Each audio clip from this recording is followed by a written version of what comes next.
Hello folks, how's it going? So welcome to another One Piece review. This time we'll be covering manga chapter 1100. Like a lot of people expected like a massive boom event to go down in this chapter. Like expectations like Dragon, oh he's going to show up in the present time to save Kuma.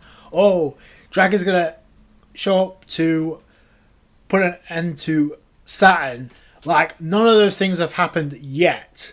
And I think like it's expectations that came from this flashback because Oda managed to weave in the God Valley incident within this flashback, which nobody expected. Like Ginny literally caused the God Valley incident to take place, the war, by baiting everybody to come in fight for the devil fruits or for the riches that were on God Valley.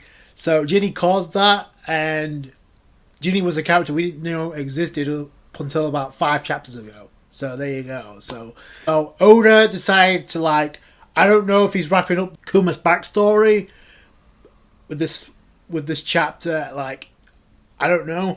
If he doesn't, then there's a couple of things for him to tie up with this flashback still ongoing, if that's the case. If not, then we'll go back into present time.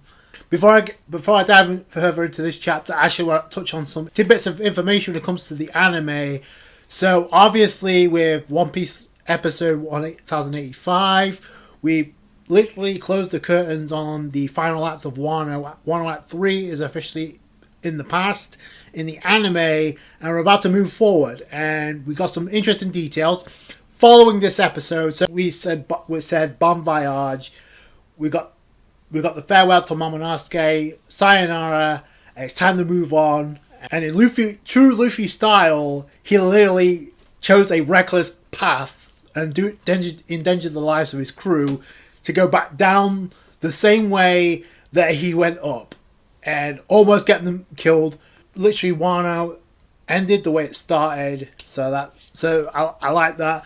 Obviously, it became a competition between Law Kid and Luffy, so now they're on their separate paths. Although, spoiler alert, we're going to be seeing them very shortly. The conclusion of this episode 1055, we got a teaser for what's to come with the Egghead Island content in the anime. We got the visuals of the Straw Hats with the Egghead Island outfits they're going to be wearing during the arc, so that was really cool. And right at the end of the teaser, we got Vegapunk Lilith in full front, so that's going to be cool. I'm sure anime only minds are going to blow when that episode drops, because I know it did for a lot of people when this came out in manga over a year ago. So mark it down, January 7th 2024 is when the Egghead Island arc will officially begin. I'm pretty sure we have a couple of world building episodes which I'm really looking forward to, because they tend to be some of the best episodes, and it's going to be breath of fresh air since Wano Act 3 was literally the longest act. So it's been a while since we had some world building episodes, so this will be a breath of fresh air, especially for a lot of us who knows what's coming. I have a question about the anime. It's with Wano ending, literally curtains closed on the Wano arc in the anime, what happens with the ending now? Because I said before, we got the ending after episode 1071, right? But the thing is, that ending was about Wano, and the Wano arc is over with. So, are we going to get a new ending? Or are we going to get a new opening? We've got a cover page with Sanji and Usopp front and center. It's a cover request, and while Sanji is cooking, Usopp is thinking about onion, pepper, and carrot back on his village. So, that's actually really cool. So, we get into this chapter, and pretty much what I thought was going to happen with Saturn and his meddling ass. I actually like this because it answers 2 of our most important questions when it comes to Kuma and his whole backstory. We could have figured it out ourselves, but it's nice that Oda's giving us confirmation within one scene. So we see Kizaru, and he's there as the extra muscle for the world government to make sure that Kuma actually falls in line. And so Kuma's pretty much gave him the ultimatum. You have 3 options. You have 3 ultimatums. Number 1, because you have a 296 million bounty on his head, it's cool we're getting the confirmation of what his bounty actually is at this point, even though it was revealed pre-time skip.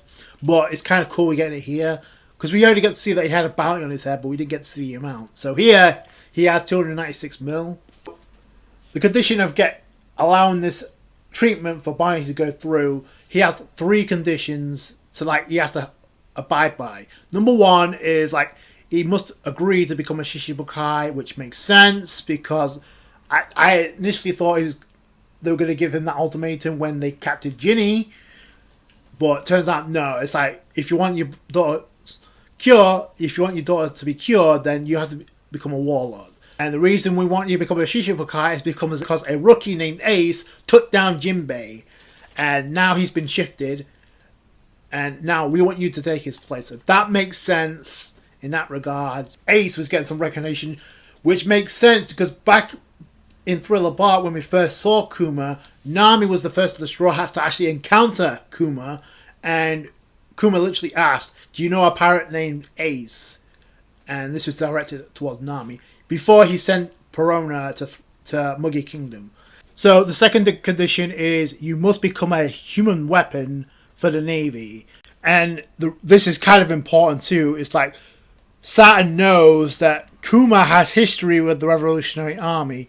If you accept our offer, we must take precautions to ensure you never turn your power against the world government. Well, I guess they weren't that thorough.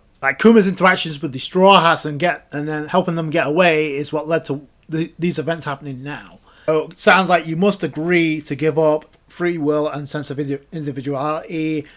Now, Sam, before this flashback took place, and he was talking to Bonney, he's like, "Oh, I had nothing to do with Kuma except to become a cyborg." Bullshit. And I called that out.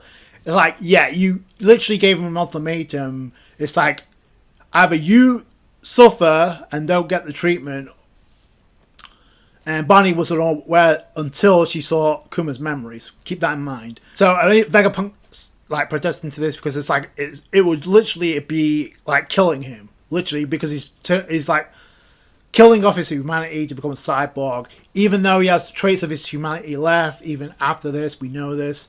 You see Kuma in the background, he's trembling with sadness. It looks like he's contemplating, is this a hard choice? No, because he literally turns up and says, "Oh, I'm so grateful. I'll happily accept any fate so long as Bonney is cured." The true father figure he is.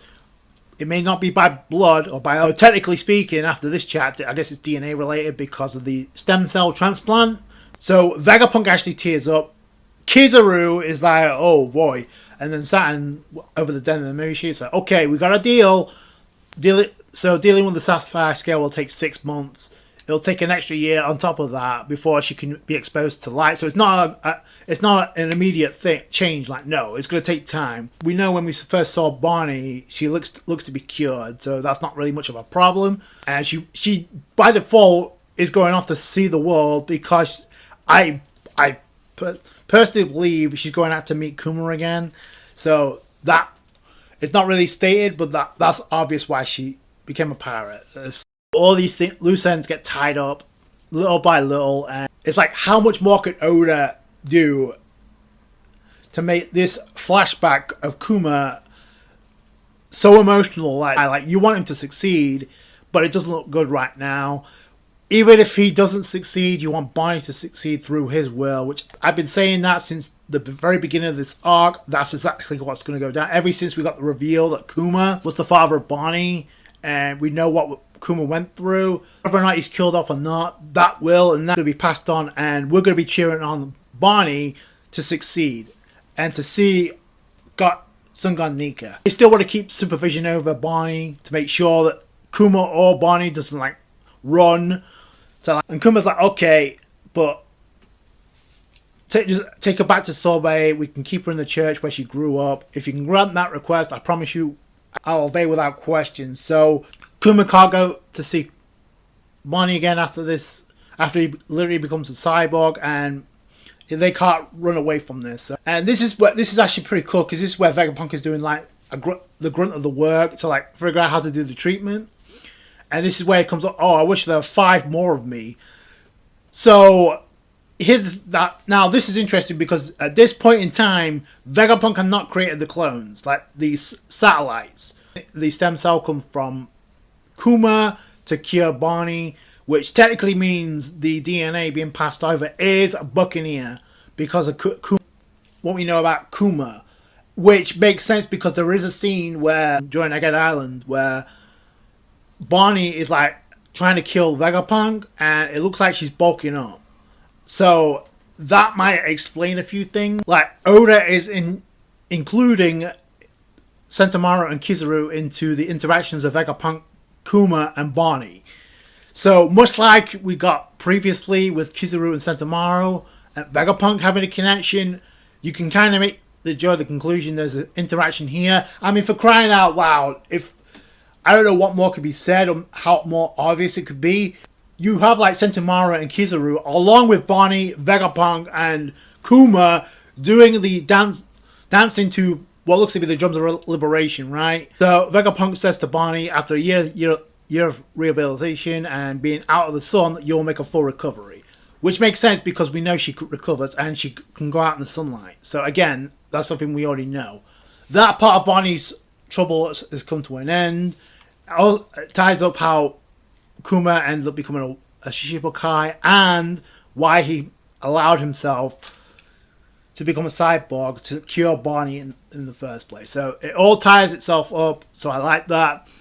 And also, Kuma telling Vegapunk never to tell Bonney about this. Unfortunately, Bonney discovered this fact for herself and now she's in an emotional wreck right now. But she's also made the pledge to not kill Vegapunk because she's seen the most important parts of Kuma's memories. So they return to the Kingdom of Sorbet and we see the sapphire scales are receding. We see Granny Connie, which I guess that's where Bonney gets the inspiration to turn herself into an old lady because of the age fruit. Toshi no Mi. Kuma has to live for his life as a Shishibukai, and all of a sudden, before he goes away, we get members of CP8, not CP9, CP8. Immediately is you see that it looks like Khalifa, a member of CP8, as codename Alpha. So either that's Khalifa or that's somebody related to her. But either way, I find that interesting considering she's the only one of Cypher Pole that we know about, that we recognize. Now, we don't know the two goons behind her. They could be in disguise as well. We don't know. But I find that very interesting. And what's more interesting is, if that is Khalifa, then Rob Lucci can't be far behind because of what was stated back when CP0 arrived on Egghead Island. And Lucci mentioned about not let Bonney escape again. Like, I'm going to kill her without fail. Like, the meaning, the implication that they've met before and somehow Bonney was able to avoid being killed by Rob Lucci. Makes sense. So like I said, if Oda is going to continue this flashback, maybe this could be something that expands upon. It's not that much of importance. Like, it's just something that I think Oda could touch upon if he wanted to, if he's going to continue this flashback. Whoever this girl is, whether it's Khalifa or somebody else related to her, she tries to threaten Kuma by saying a child's life is such a fragile thing, which could have been a mistake right there, because if he really wanted to, he could just goodbye. And Kuma's like, thank you, Bonney, I'm glad you were born. So that's going to be really this flashback is going to be even 100 times more emotional in the anime because of the way they handle it. So the way they handle Wano, I don't expect this to be any different. By far and away, the best part of the entire chapter is when the world spreads about Kuma becoming a Shishibukai, a member of the Seven Warlords. We get each of the warlords at that time who was a Shishibukai getting the news. It starts with Doflamingo because you see Sugar in the background. It's like, hey, young master, there's a new warlord. And you got Doflamingo like, oh shit. Like, there's a new player in town. Another villain has come to play. And he's like dead excited by this. You got Mihawk who reads the paper, but he doesn't give a shit. But he does have a serious expression, so that's interesting. Also, random explosion in the background. You even get to see like Avida and Kobe get the news. It's like, who'd you... and like, Avida being typical as the first villain of the entire story, says, oh, he looks as big as Whitebeard. Kobe, who do you reckon is superior, me or him? And Kobe, of course, has to lie. honestly, the funniest reaction is like Crocodile and Robin. So you got Robin's like, oh, what do you think about this? And Crocodile's like, I could give two shits about this. Like, I don't care. I'm all about my plan to like rule over Alabasta. So I don't give a shit. So shout out to Alabasta Robin, pre-time skip. So I'm sure that made a lot of Robin fans nostalgic and tear up. Then we get, speaking of Shishibukai, or former Shishibukai, so, and future Shishibukai, we got Blackbeard, Jinbei, and Ace. Now what's interesting is Ace turned down the option of becoming a warlord, which he could have been. You got Jinbei and Teach and Whitebeard and Marco in the background. So Ace starts off by saying, oh, they finally found the replacement. That's great news, Jinbei. Teach is like reading details on him. So that was interesting too. And which I find very interesting because I'm wondering if he knows about his devil fruit at this point. Because we've got Boa Hancock and Amazon Lily. It's like, oh, this business doesn't affect us. I follow no man's orders. We even get to see Moria and Perona. Ironically, we got Moria's like, oh, they say it's a pom man. That doesn't exactly sound frightening, does it? But then Perona actually having some common sense here. Well, he's already a warlord, so he's got to be strong enough to make the cut. Finally, we get the Revolutionary Army hearing about this. Sabo, Koala, and Hacker in the background. And like Sabo's like, oh, don't the warlords answer directly to the government? And Koala's like, no, there's no way we'd do that. Dragon, having the ultimate poker face, says absolutely nothing. So I'll get back to it in a minute because this may go back to what I was saying a couple of reviews ago. We follow that up, and I love the Jolly Roger that Kuma has here with the smiling face because it's symbolic of Kuma throughout this entire thing, this entire torture chamber that has been his backstory. So, and we see he's writing a letter that's we posted off to Bonney. This may like evading like Rob Lucci to like sail the seas to like find a father. I feel like that's where this is going for like Bonney's characters. Like, and we know her crew as members who actually assisted Ginny and Kuma back in the day end up becoming members of Barney's crew as well. So Kuma's thinking about everybody else back, hope they're doing well, and the chapter ends with the ship about to enter a village, and it could be very well Luffy's village because we see Luffy pre-time skip agitating a tiger to end the chapter. So yeah, and there's however, and the reason why I ask about the Kuma backstory, if it's wrapping up and we're going to go into present time next chapter, is because there's really no caption about what will this encounter entail, like where is Kuma going. So nothing about that. It just says the front cover and the color spread next issue. So to me, I personally feel like we're going into present time, but if we're not, there are some things that Oda could expand upon. I just talked about one of them being Bonney, because this backstory does involve her as well. Want you to cheer for Kuma and Bonney to get through this, to like reunite, and to possibly see the reincarnation of Sun God Nika by witnessing Luffy going to Gear 5th. Like, that has yet to happen, and it will happen. One of many reasons why Bonney is not dying. Another reason is what she said about telling Luffy, oh, I'm going to spill the beans about what happened at the Reverie after this.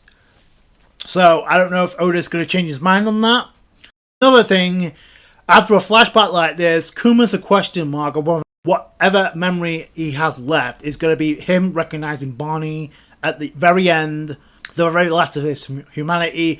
It's going to be a very, very sad reunion, to say the least, because we'll have to wait and see whether or not this chapter really marks the end of the Kuma flashback. It would make sense, because, like I said, relatively speaking, this is a Kuma backstory, and there really isn't much to divulge into when it comes to like Kuma. I feel like we've got the bases covered, and like I said at the start, like a lot of people expectations may be sent down a little because they were expecting something mind-blowingly epic to go down, like Dragon doing something, like a reveal of his devil fruit. You know, like it's expectations. Like, admittedly, I've been guilty of this myself. Like, we didn't know how long Oda's would like expand on this flashback, considering how long he took with the Reverie, which in my opinion took way too long.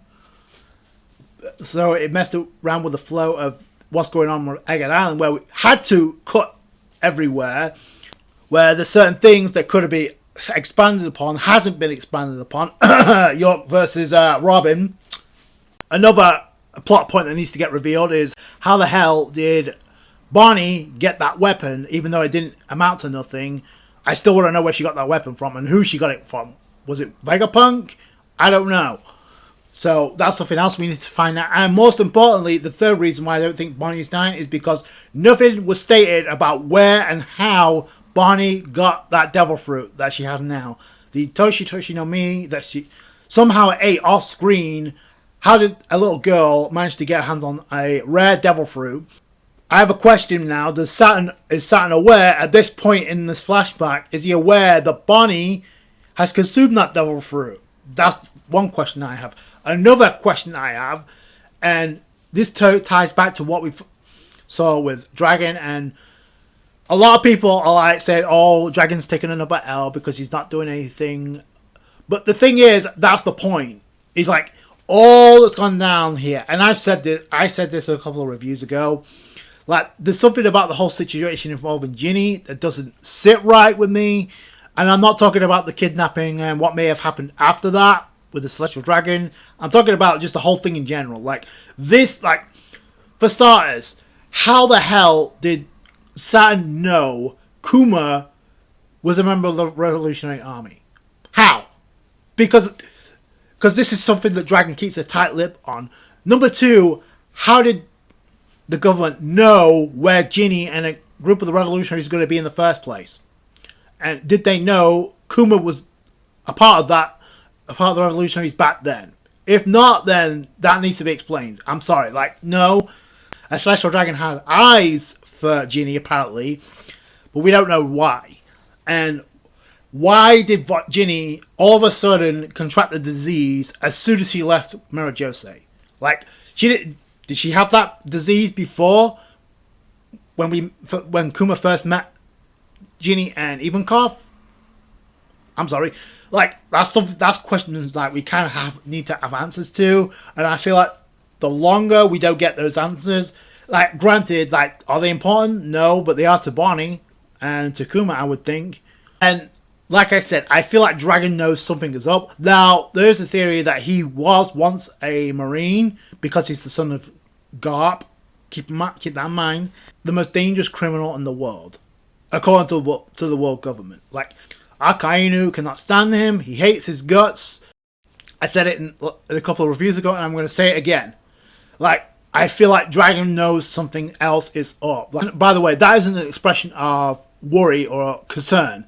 That's an expression of serious, like, okay, like, serious regret or serious, like, he knows something's up. So it's kind of foolish to, like, judge Dragon and what he's capable of just because he hasn't done anything. Like, that's the point. Like, how, and I get, like, Shanks had tidbits of epicness here and there, but I feel like that's kind of like the appeal. Like, we don't really know what Dragon's capable of. We don't even know what his devil fruit is. There's a lot of people that thought that was going to be revealed in this chapter, but obviously Oda had plans to, like, flesh out this backstory. So I have no problem with that, by the way. I think it's kind of needed because it ties up a lot of loose ends. Also need to take in consideration here that the ship with the Blackbeard Jolly Roger is around, so it just depends on who's on that ship. Another factor to take into consideration here, if Kuma somehow gets killed and the Straw Hats and Bonney get away, which I feel like that's ultimately what's going to happen, let's not forget, Blackbeard pirates are devil fruit hunters. I personally feel like it's not going to be the world government that gets that devil fruit. It's going to be a member of the Blackbeard pirates, which, technically speaking, would make perfect sense considering Blackbeard decimated most of Bonney's crew. We haven't seen them post time skip. We saw them in Stampede, but that's not canon. So, again, unless we get confirmation they're still alive, Bonney doesn't have a ship, by the way. Where the hell is she going to go? It's like, so there's factors that you need to take into consideration here when it comes to, like, Bonney. There's a lot to divulge. What could be the end of one of the most emotional backstories I think we've gotten. If not, it's definitely one of the darkest backstories that we have ever gotten, for multiple reasons. So there's still a few question marks about that, though. Like I said about Ginny and Bonney, where did she get that devil fruit? How did she get that devil fruit? So let me know what you guys think down below. Those are my thoughts. That's going to do it for you guys. Thank you so much for watching. Like this video if you did it. Thumbs up. I appreciate that. I appreciate all you guys' support when it comes to these videos. See you guys later. Thanks, guys. Bye.